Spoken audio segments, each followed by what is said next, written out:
নিয়োগের মাধ্যমে বাংলাদেশে বর্তমানে ডক্টর মোহাম্মদ ইউনূসের নেতৃত্বাধীন অন্তর্বর্তী সরকার কার্যত নিজ দেশে ভারত বিরোধী রাজনৈতিক ভাষ্য তৈরি করতে চাইছে বলে মনে করছে দিল্লি।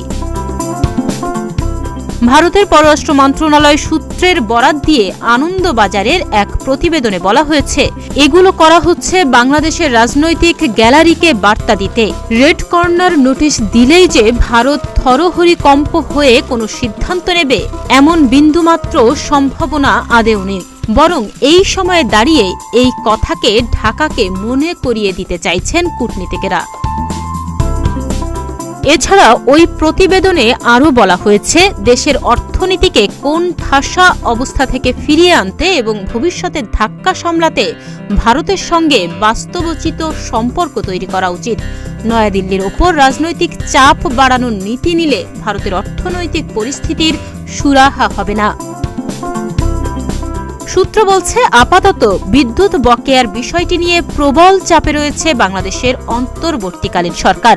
বকেয়া ৮৪.৬ কোটি ডলার পরিশোধ না করায় চলতি মাসের প্রথম থেকে বাংলাদেশে বিদ্যুৎ সরবরাহ ৬০% কমিয়ে দিয়েছিল আদানি গ্রুপ। একই সঙ্গে ৭ নভেম্বরের মধ্যে বকেয়া না মিটালে সরবরাহ বন্ধ করার হুমকিও দেওয়া হয়েছিল। এ অবস্থায় দেশকে আধারে ডুবে যাওয়া থেকে বাঁচাতে বাংলাদেশ বিদ্যুৎ উন্নয়ন বোর্ড ১৭.৩ কোটি ডলারের একটি নতুন লেটার অব ক্রেডিট জারি করেছে। গত কয়েক বছরে ভারত প্রায় ৮০০ কোটি ডলার নামমাত্র সুদে ঋণ দিয়েছে বাংলাদেশকে। এছাড়া অনুদান দিয়েছে বিভিন্ন প্রকল্পে, যার মধ্যে রয়েছে সড়ক, রেল, সেচ, নৌবন্দরের মতো ক্ষেত্র। ওষুধ এবং খাদ্যপণ্যের ক্ষেত্রেও ভারত নির্ভরতা যথেষ্ট। সাউথ ব্লকের তথ্য মতে ২০২২-২৩ আর্থিক বছরে ভারত বাংলাদেশ বাণিজ্যের পরিমাণ প্রায় ১৬০০ কোটি ডলার। দ্বিপাক্ষিক সম্পর্কে গুরুত্বপূর্ণ স্তম্ভ হয়ে দাঁড়িয়েছে শক্তি ক্ষেত্রে সহযোগিতা। পাশাপাশি অয়েল ইন্ডিয়া এবং ওএনজিসি বিদেশ লিমিটেড যৌথ মঞ্চ তৈরি করে সে দেশের উপকূলবর্তী এলাকায় তেল নিষ্কাশনের বড় ভূমিকা নিয়েছে।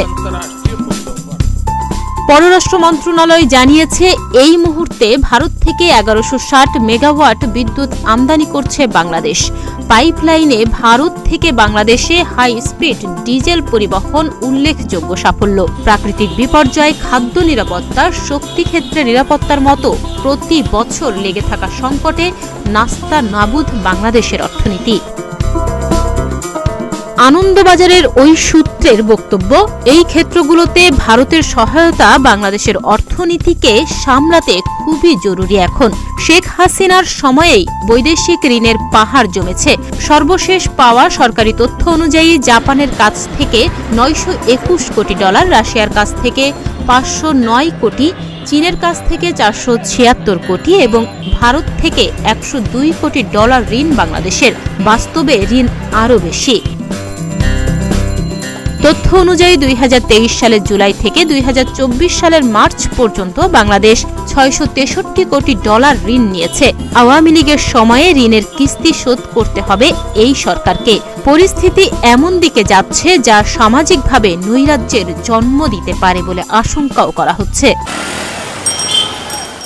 দিল্লির মতে, এই কোন ঠাসা পরিস্থিতিতে ভারতকে চাপ দেওয়ার চেষ্টা না করে বরং ভারতের সহায়তা নিয়েই অর্থনীতিকে কিছুটা চাঙ্গা করার লক্ষ্য হওয়া উচিত ইউনূস সরকারের।